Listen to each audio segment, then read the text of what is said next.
Om Namah Pranavartaya Shuddha Nirmalaya Prasantaya Dakshinamurtaye Namaha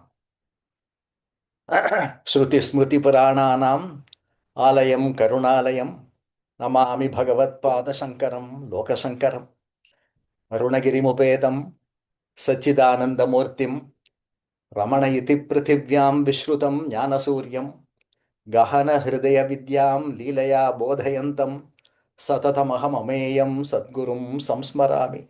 My humble pranams. Very happy to be back, to be amidst you. And thank you for this great opportunity to talk about Bhagavan's teachings. Atma Bodham is a very unique grantham in Ramana literature, mainly because this is the last work that Bhagavan did. He started with Viveka Chudamani, which is a translation of Adi Shankara's, Tamil prose translation of Adi Shankara's. And then he ended again with Atma Bodham, translation of Atma Bodham. And there is a story behind how this came to be. Like everything that Bhagavan composed had a story behind it. Many of it is lost. Many of those incidents are lost, but some of them are preserved, and this is one of them because towards the end, I think a lot of people were around him and they could record all these things.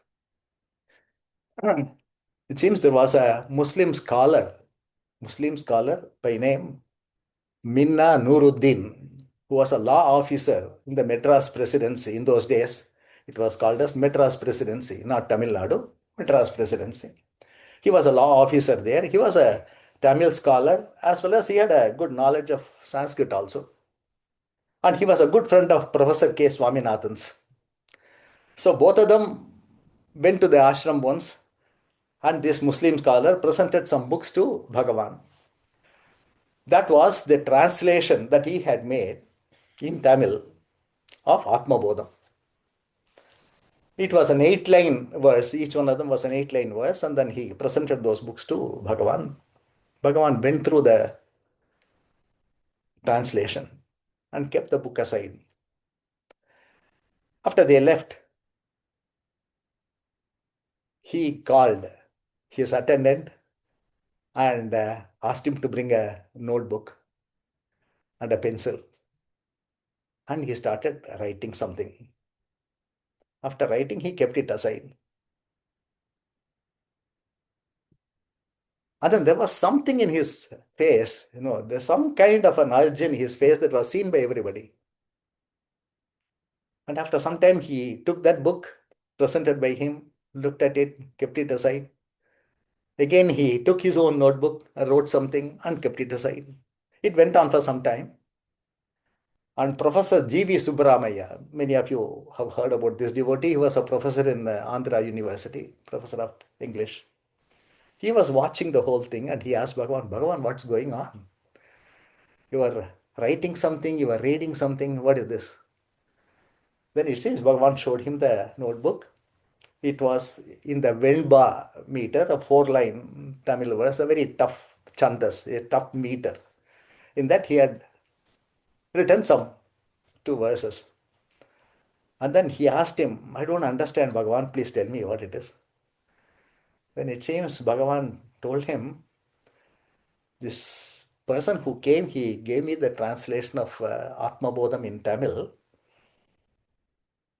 But suddenly I felt the urge to commit it into a 4-line verse and not an 8-line verse. So I wrote something down. Anyway, why should I get worried about all this? Usual style, he said. Then if it is Atma Bodham, Bhagavan, you should complete it, said G.V. Subramaya. And why all that, Bhagavan said. But he did not stop there. The next day again, he started writing something. And then he asked Venkatratnam, who was his attendant, to go fetch the original Sanskrit, Atma Bodham Sanskrit of Shankara's. He got it from the library and then he started writing, steadily, one after the other. Then, when somebody asked him, Bhagavan, are you continuing with this Atma Bodham translation? He said, what to do? Even if I want to leave them, they are not leaving me. Just like in Devikalottaram, the introduction, Devikalottaram, one by one, all these verses are standing before me. And they look very familiar. I have a feeling that I have read them somewhere. Maybe somebody has already composed these things. Then Muruganar, who was there in the hall, he said, no, Bhagavan, nobody has composed it in four-line Benba. Like that, Muruganar said. Anyway, they are not leaving me, he said. And then he continued to translate. It seems he, in the night time with a candle lamp, this is 1948, mind you. Immediately after this, the cruel disease was supposed to afflict him.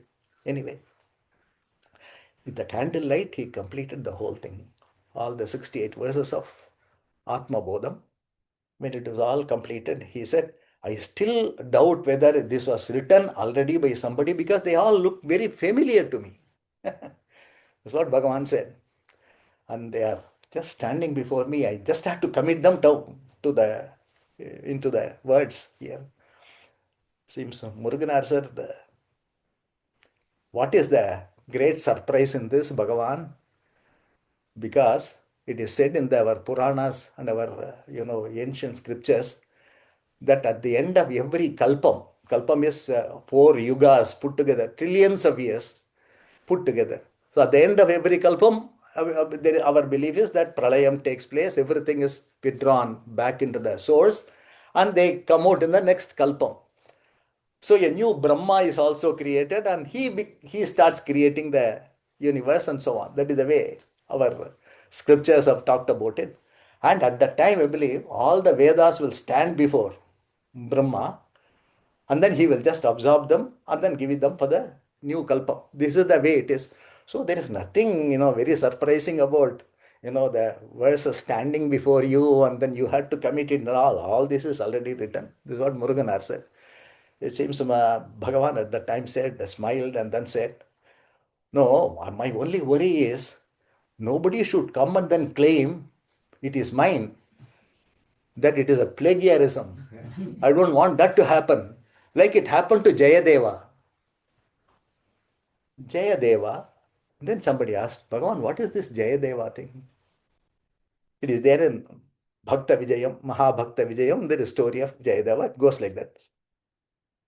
So I will tell the story of Jayadeva.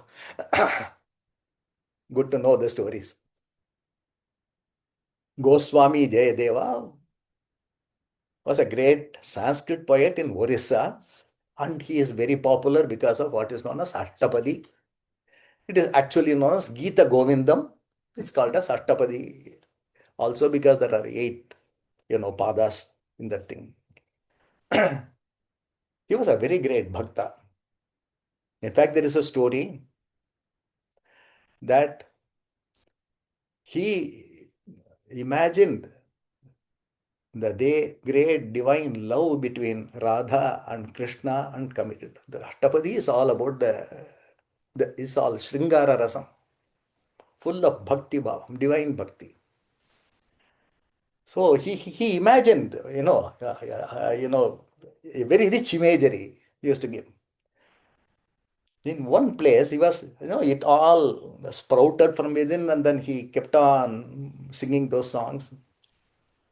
Once it occurred to him to write these words, Dehi Pada Pallavam Udaram, which means, Radha, please keep your soft legs on my head so that I will be cured of this Virahatapam, the separation.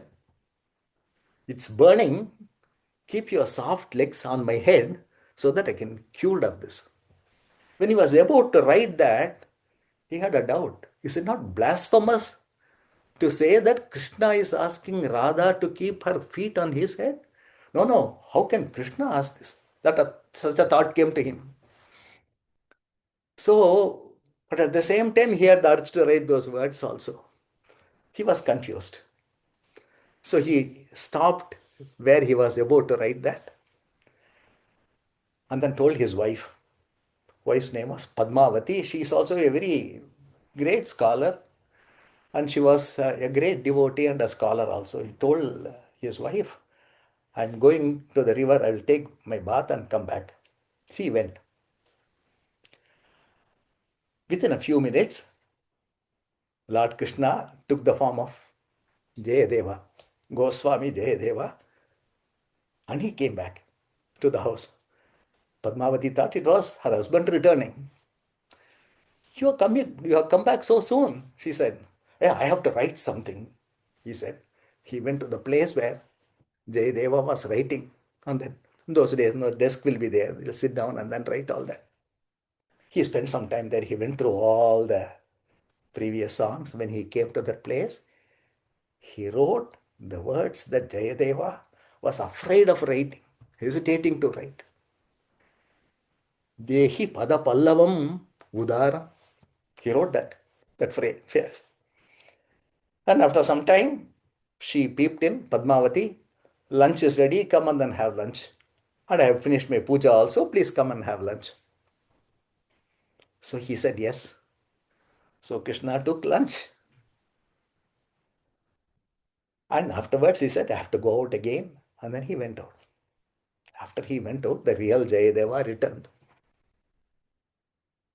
And at the time, Padmavati was having her lunch. He was shocked. Normally you wait for me before having lunch. Why are you having lunch now? He asked her. She said, what is it? What are you saying? You came just now. You had lunch also. So, it seems, I don't know what you're talking about. No, you came. You went and spent a lot of time, writing something. Then he ran inside, saw the place in the manuscript. What he wanted to write was written by the Lord himself. We know of such stories, Manikavachakar, Tiruvachakam was recited once again to Lord Shiva. Shiva took down everything. And he is the one who put everything together and then kept it in the Chidambaram Sabha, Kanaka Sabha. Anyway, so he was overwhelmed. Jayadeva was overwhelmed. The Lord himself came. He started crying. Looking at him, Padmavati asked him, why are you crying? You are behaving in a very strange manner today. Why are you crying? When it seems he looked at her and told her, Padmavati, you are the most fortunate woman.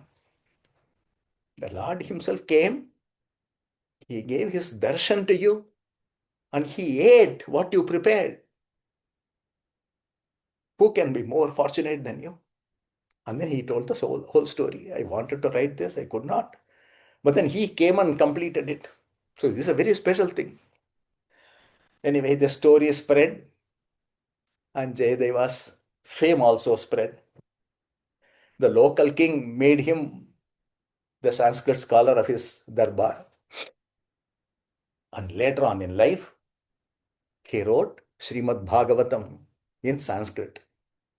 It was a condensed form of Bhagavatam, just as Narayana Bhattadri did in Kerala. Narayaniyam, a condensed version of Srimad Bhagavatam. So he also wrote in Sanskrit. And the king came to know that he had finished his book and he said, why don't we have Arangetram? Why don't we just release the book? Come and then read it out tomorrow in my palace.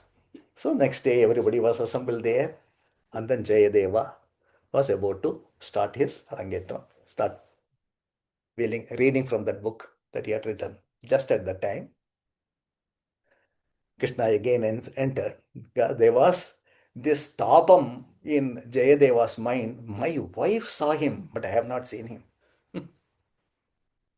My wife was the first one to see him. We know this story in Tyagaraja's life also. The first darshan was given to Tyagaraja's wife. There was a knock when he was doing puja. Tyagaraja was doing puja. There was a knock on the door, and then his wife went and opened the door. There was this darshanam of Rama and Lakshmana there.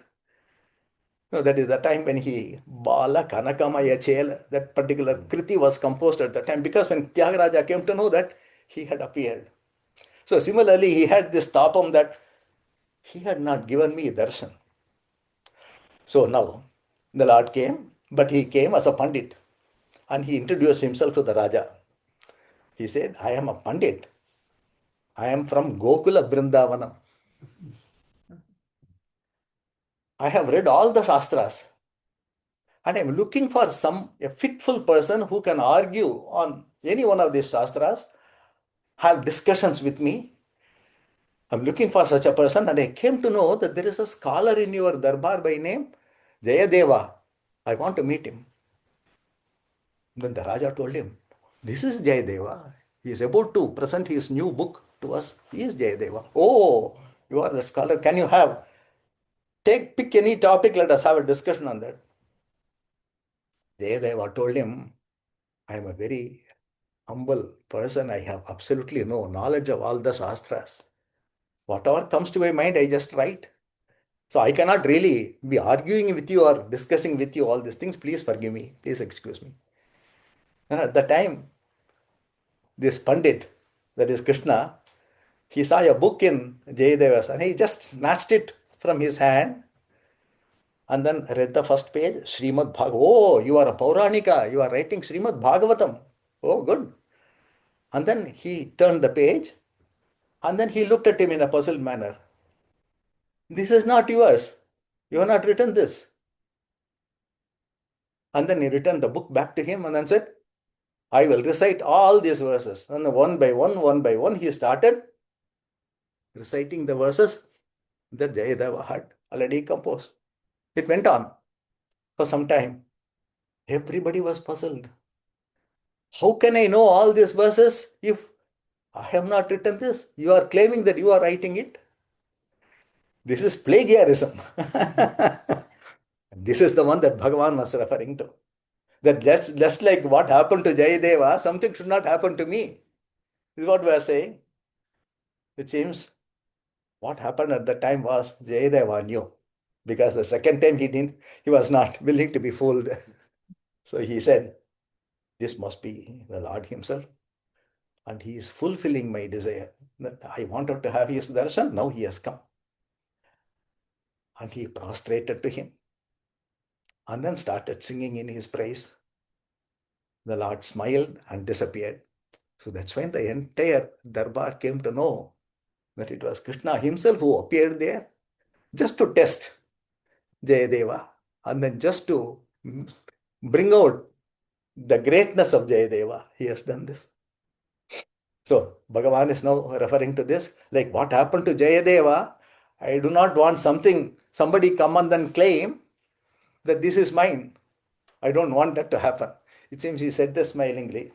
So Muruganar thought, he did not say anything. He thought, I believe, that no, the roles are reversed. There it was the Lord who was challenging, but here the Lord himself is afraid of being challenged. This is very strange, he thought. So this is how Atma Bodham came to be. This is a Prakarana Grantham. Prakarana Grantham is different from, the complex granthas that we have. Brahma Sutra Bhashyam, Brahma Sutram itself, Upanishads, they're all at a very high level. And it requires a lot of, knowledge and, guidance for you to understand what each one means. In order that this Advaita Vedanta reaches the masses, Adi Shankara, he decided to compose these Prakarana Granthas also, which are introductory, preliminary Granthas, which serve as a bridge between, a very simple method of presenting these things to the complex Upanishads and so on. So, they're all introductory and preliminary versions. But all the jargons that are used, they're all explained and so on. The most famous Prakarana Grantha is Viveka Chudamani. And Atma Bodham is another one. Later on also, great Advaitins have composed Prakarana Granthas like Panchadashi of Vidyaranya Swami. And so on. Many people have composed these things. Make it simple and present it to the common masses so that they will be able to understand the thing. It serves as a bridge between the lower level and the higher level. Atma Bodham also has another unique characteristic. Every sloka, almost every sloka will have an example, a comparison, a metaphor. Very complex, concepts are explained through very simple metaphors. We know the rope and the serpent kind of a thing. Similarly, so many other things are also included in this. So to make it very, it is so must have been a very important thing for Bhagavan himself to give it as a last work and then translate it into beautiful Venba Chandas. I will start with the Mangala Shlokam. So Mangala Shlokam is composed by Bhagavan. This is in Tamil. But before the Mangala Shlokam, Muruganar himself has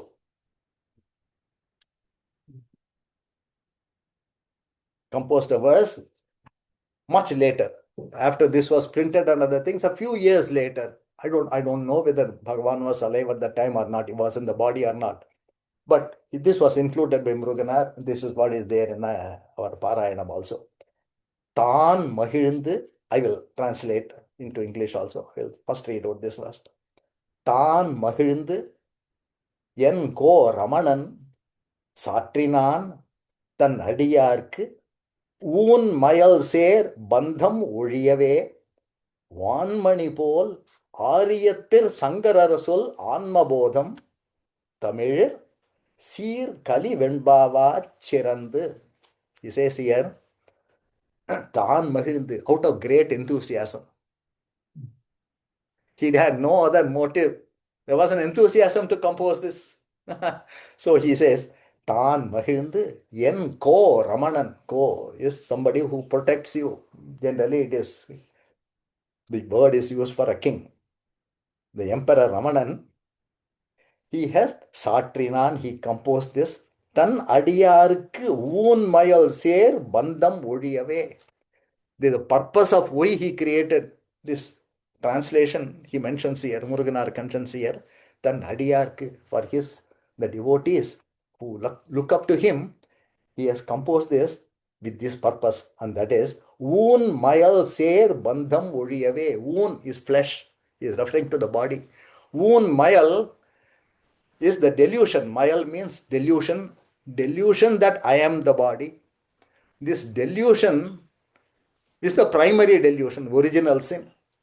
The moment you think that I am the body, everything else begins from that. I am the body, notion itself is the mind, says Bhagavan. Mind is nothing but this identity that you establish. Moment you wake up from the sleep, deep sleep, first thing that happens to you is, I am so and so. And it is always with respect to, this is the first bandham. This is the first delusion. In Vedanta granthas, they talk about Pancha Brahma. Brahma is a delusion.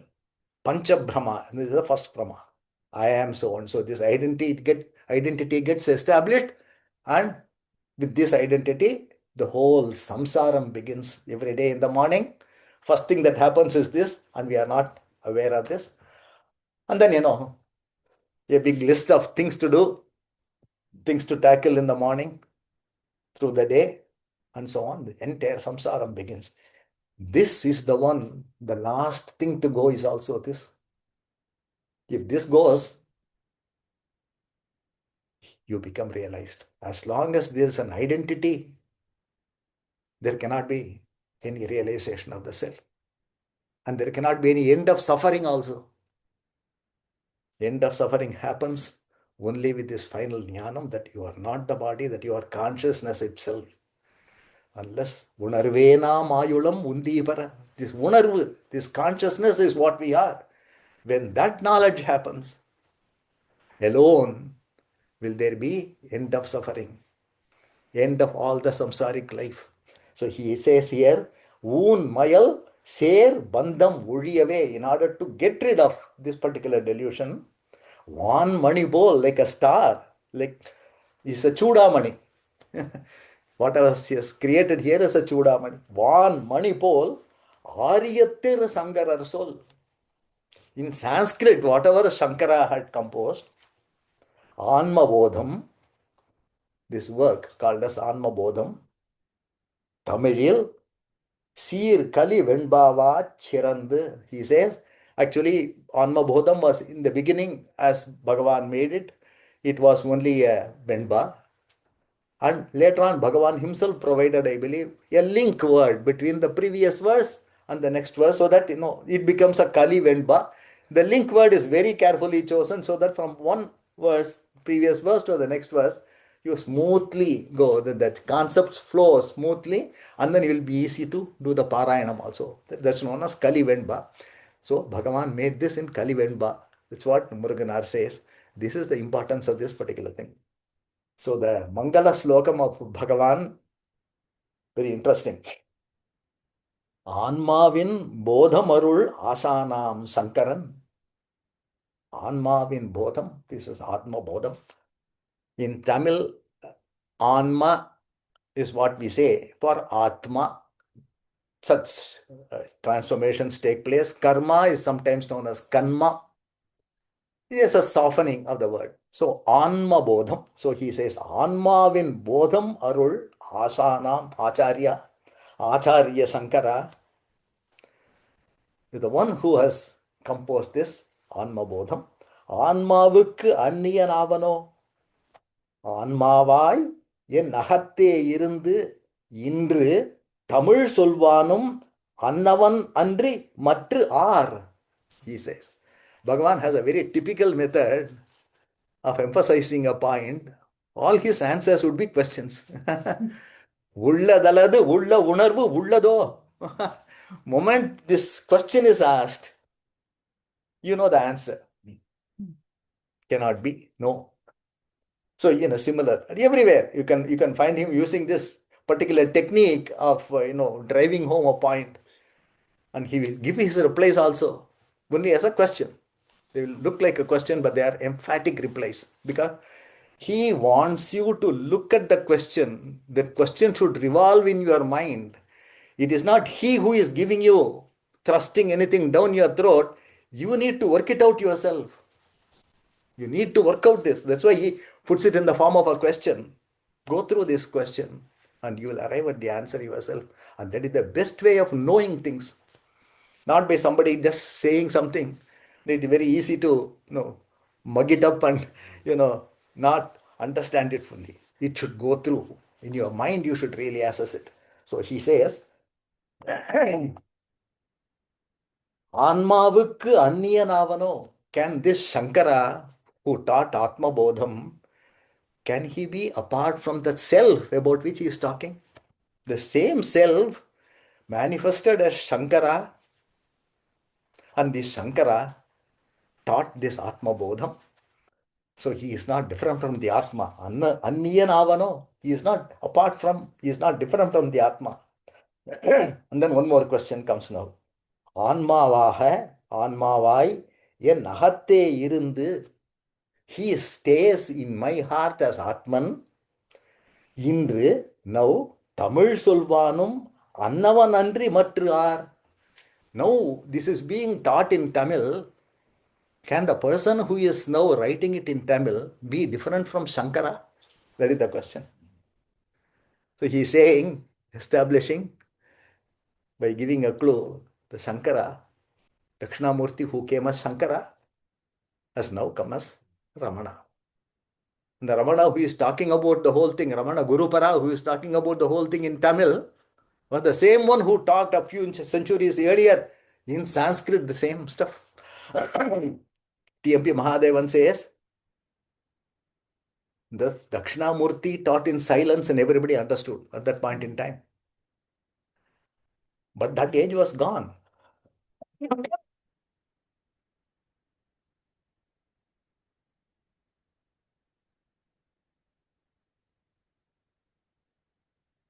And newer religions came in the country and Avaidika matas. They were not based on the Vedas. Somebody got some idea and he started talking about Charvakas, who says there's nothing except this life alone. You are born in this life, enjoy. Enjoy, eat, drink, and make merry. Nothing more is required. That is a Charvaka. He is also one of the matas, matastapakas. Like that, when Adi Shankara came, there were about 72 matas actually. And most of them are Avaidika matas.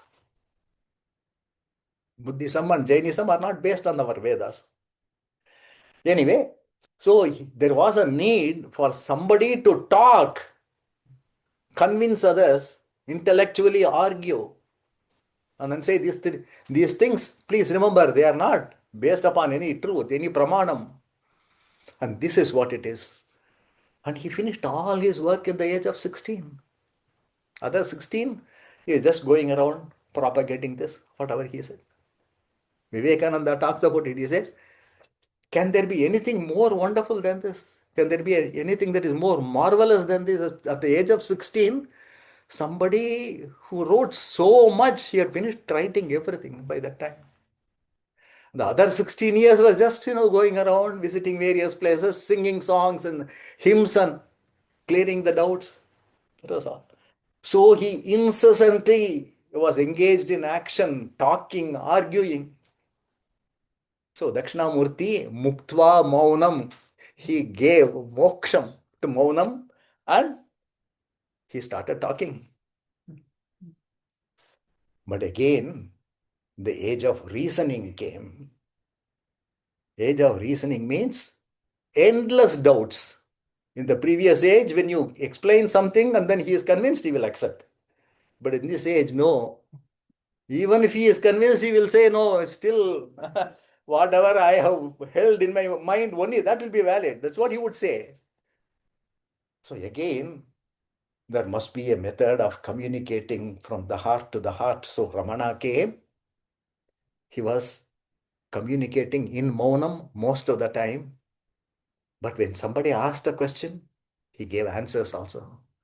So he was a combination of Shankara and Dakshinamurti.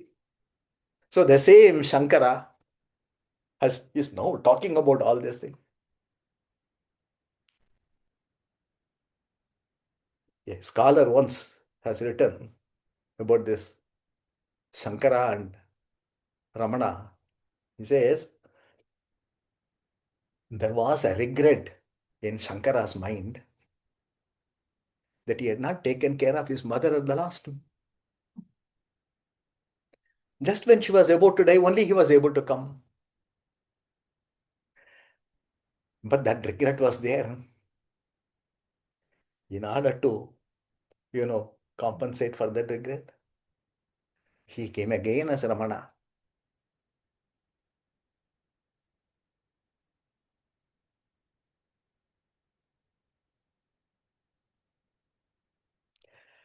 He nursed his mother, Ragambal, stayed with her,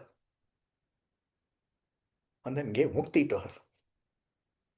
Shankara sings, Na dattam mataste marana samaye toyamapiva. That was the regret. Oh mother, at the time of your death, I didn't even have the good fortune to feed you with a few drops of water. Na dattam mataste marana samaye toyamapiva. Like that it goes in a most, uh, he just melts while singing these songs. Anyway, all his that regret was taken care of when he came as Ramana later on. Shankara also sang Kaupinavantah Kalu Bhagyavantah. It's known as Yati Panchakam, Kaupina Panchakam or Yati Panchakam, Kaupinavantah Kalu Bhagyavantah. Every verse will end with this phrase. But if you see the Shankaracharya order, nobody wears kaupinam. They all have the dodi. So who was he talking about? Who was he really talking about? So this is my imagination. But it is a beautiful, delightful imagination that he came and moved around as Ramana, and everything that Shankara said, Bhagavan said the same thing, but in a very, very condensed manner. The very essence of Vedanta, he gave out. Number of works of Bhagavan are limited, but they contain everything.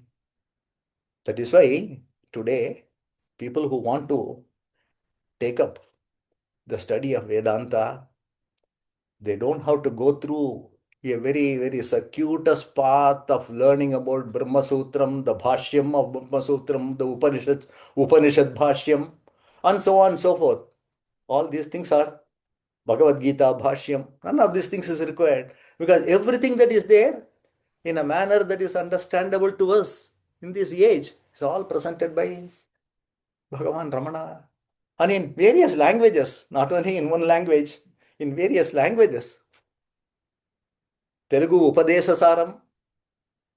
In some of the places, Telugu Upadesha Saram is much more clear than the Tamil and the Sanskrit. There are some instances, some verses. So he came, the same Shankara came, and he did the same thing. Kavya Kanta, in one of his verses, he mentions about this. He says, Acharya Simhasanam is waiting for you. He says, Yat Purvam Shutiparadharshina Disho. Like that, one verse starts. He says, in the very beginning, Vyasacharya, he had a very tremendous task to do. And he had such a big collection of Vedas, and they were all one together. And in order to simplify the whole thing, he divided them into 4 Vedas. Then he wrote so many other things, so many Puranas he wrote. All those things were done by Vyasa. The same Vyasacharya later on came as Shankaracharya. Just to clear the doubts, Shankaracharya came later on and he, all those things they're expanded upon by Shankara. He gave explanations to them beautifully and so on. So the next Acharya to occupy that Simhasanam was Shankara. Now time has come, O Bhagavan. This Acharya Simhasanam is waiting for you. Go on then climb that Acharya Simhasanam. This is what he says. And this is an interesting thing as to why he chose these 3 characters, Vyasa, Shankara, and Ramana. In our Vedanta, they say that when you start to know the highest truths, you start with what others have said about it. That is known as Shruti. This is Shabda Pramanam. Shruti is the first thing. A record of every experience is there. All the Maharshis have recorded only their own experiences. The Upanishads and the other places. So this, you start with Shruti. But Shruti has to be substantiated by reasoning also. The Shrutis have said, do this, do that. Satyam vada, dharmam chara. But then later on, people will ask the question as to why should we only all tell the truth? Sometimes even the lies are also going to be useful for us. Why not tell a lie? Why should it be only truth? So you need to give a reason for that and other things. They call this stage as yukti, reasoning. There must be shruti, a pramanam, an authority, and there must be a yukti. And one should not stop with yukti also. Just by reasoning and then understanding in the intellectual level is not going to help you. It has to become your experience. What is there, understood in the intellect, has to sink down, reach the heart. And whatever is mentioned should be an experience for you. And that is when the whole thing will end. In fact, the interesting thing about Vedanta is it is not an ideal philosophy. It is just not a philosophy. It is an experiential philosophy. It can be experienced, and that's why all these great sages have come. Shown you that it is not something that is, I am not the body. When a sage says this, I can say this, but I can say this only from the mind. But when a sage says that I am not the body, and he really demonstrates that he is not the body. We saw that in Bhagavan's life and others' life also. So it should be anubhuti, swanubhuti, shrutya, yuktya, swanubhutya. There is a Viveka Chudamani verse which talks about these three things, and this is the stage by stage thing that has to go. So when Kavyakanta picked these people, the person who was representing Shruti was Vyasacharya. And the yukti, the reasoning, why so and so thing to be believed, how it is so, that kind of a reasoning, that yukti was given by Shankaracharya. And now, when we see him, he talks from his experience, Swanubhuti, which is much more important and which is the final stage to reach. So he has picked these three. Why I'm saying all these things, when Bhagavan asked this question, இன்று தமிழ் சொல்வானும் அன்னவன் அன்றி மற்று R? Who else can be the person who is giving this in Tamil, but the Shankara who is stayed in my heart and who is saying the same thing?